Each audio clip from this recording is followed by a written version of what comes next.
Well, guys, if you see my 4K Blu-ray review of Man of Steel, you already know that I thought it was a good-looking film. But today we're going to break down Man of Steel. I watched it last night again, and wow. I can't believe how good this film still holds up in 2021. Let's kick off. The first thing I really want to talk about is the visual effects. The visual effects and the CGI in this film look incredible. These, you got to remember, were rendered and made in 2012.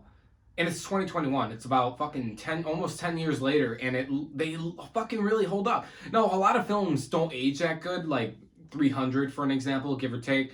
Doesn't look that great now. Yeah, it was a while ago, longer, but this film was made to last.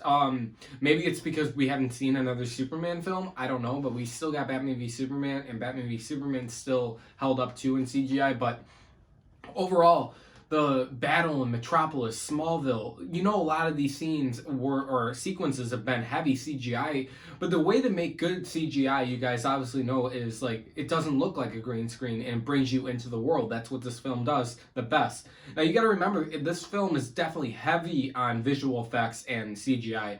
Superman flying, Zod flying, fighting in the air. It just, everything looks great in this. So let's talk about definitely an A plus. I'm not gonna do ratings that much anymore, but definitely for this, the CGI is incredible. But I also want to talk about the next thing. It's hard because I want to talk about the actors first, and then I want to talk about the story, and then I want to talk about the score. So we'll talk about the actors. Henry Cavill, in my opinion, is the best on-screen Superman ever. Better than Christopher Reeve for me. He made the character a lot more believable. I love what Zack did. Brought the Superman down to earth, I guess you would say, and into reality, grounded the best you can in reality. I love Amy Adams as Lois Lane. Personally, I love her a lot better in this than Batman v Superman. She was a damsel in distress in Batman v Superman and didn't really do a lot, except in the ultimate cut she did the research with the bullet, so I guess that's justified.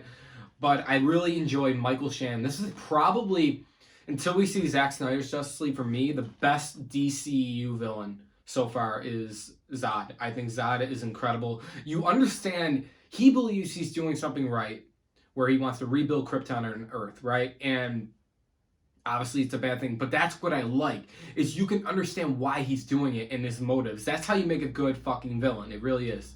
Kevin Costner and Diane Lane as Martha and Jonathan Kent.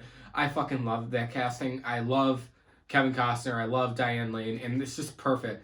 Perfect. I mean, perfect cast. Lawrence Fishburne, I love him a lot. I like him a lot in John Wick and in The Matrix. But he's perfect casting as well for Perry White. And I'm glad we got to see him in Batman v Superman. I hope we do get to see him in Zack Snyder's Justice League. But I heard a while back that he didn't get time to film a scene or two, which kind of blows. But we'll see. Maybe somehow he got in there. Maybe they actually worked it out. And then you got Russell Crowe as Jor-El. And I fucking love that. You got fucking Maximus Doridius as fucking Jor-El, and that's awesome. So it's so weird though.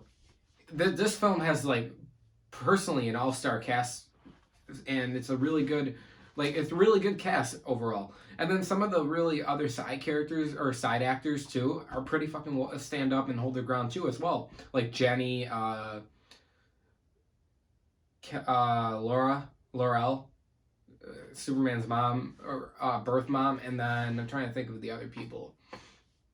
Pete Ross, the priest, I really enjoyed. We also get to see them too in Batman v Superman at the death of Superman. And I'm trying to think of if there's anybody else. Feora, I really love Feora. She's so badass in this film. But let's talk about the story. So it opens up on Krypton, and the way that Krypton is, like, the technology, the look of the world and everything, I fucking fell right in love. I remember seeing this film on it was a Saturday, so the movie came out June 14th, and I saw it on the 15th, and I remember, wow, that was a really good origins film, because you understand the whole what Krypton, what's happening to Krypton. You see what happens with Jor-El, he dies, and that, and just, I love the Kryptonian technology, and then I love seeing how Zack didn't just start from beginning of all Superman's origin. He sprinkled it throughout the film, and that's a good way to do it, to keep the momentum going. That's what I love a lot about it. Now, also, I love when we get to, we see a lot with one of my favorite dialogue sequences between Jonathan Kent and Clark is. Clark says to Jonathan, "What was I supposed to do? Just let him die?" And Jonathan says, "Maybe," because he doesn't know. He doesn't know.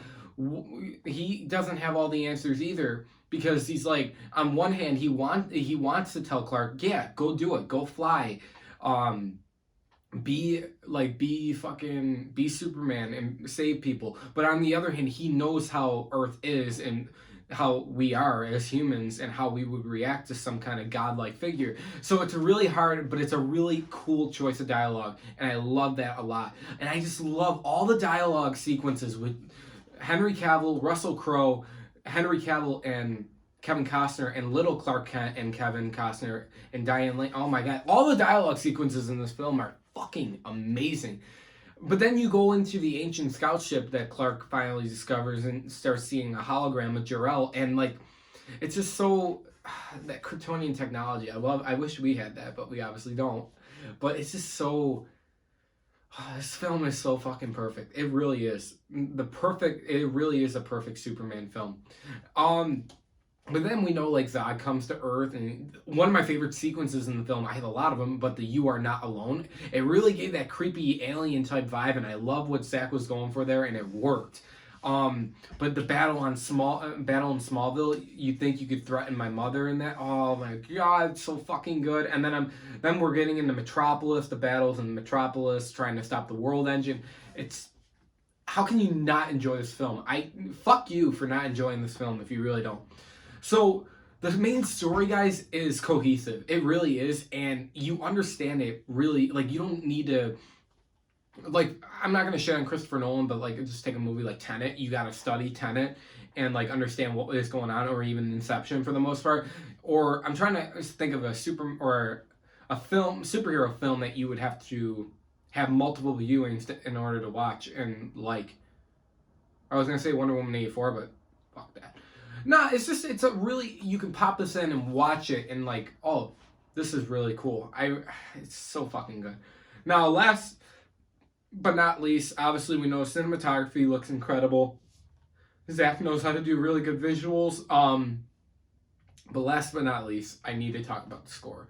The score is made by Hans Zimmer and Junkie XL. One of my favorite scores in this is Flight, Superman's first flight. One of awesome sequences too. That's probably my favorite soundtrack on the album is Flight, I believe, and then This Is Clark Kent, or What Are You Going to Do When You're Not Saving the World? One of those two. But the score overall, guys, fuck, I love it so fucking much. It is so fucking good to listen to in the gym, but it's so good, like, motivational, inspiring. You guys know I used some of this in my short film. I love it. It's awesome. It's Hans Zimmer, Junkie XL did an incredible fucking job on the score. And then they also did an incredible job on the score in Batman v Superman. So I'm excited to see what Junkie takes from Hans Zimmer and does for Zack Snyder's Justice League. But guys, I'm just looking at this film, and I love this film, guys. I really do. I gotta get the Superman S thing. I want to display it back here. Probably put it, like, right here or something. I gotta get it now. I'm probably gonna buy it right after this. But guys, incredible movie. It really is. I love it so much. It really is so fucking good. Well, guys, that's it for this video. I have a poster right here. I'm looking at Superman. I can't believe, like, I haven't seen this film in a bit, and it's so good. It really is, guys. But let me know your thoughts below. Man of Steel, a perfect film. It's incredible, guys. Thanks for watching, and I'll see you guys in the next one.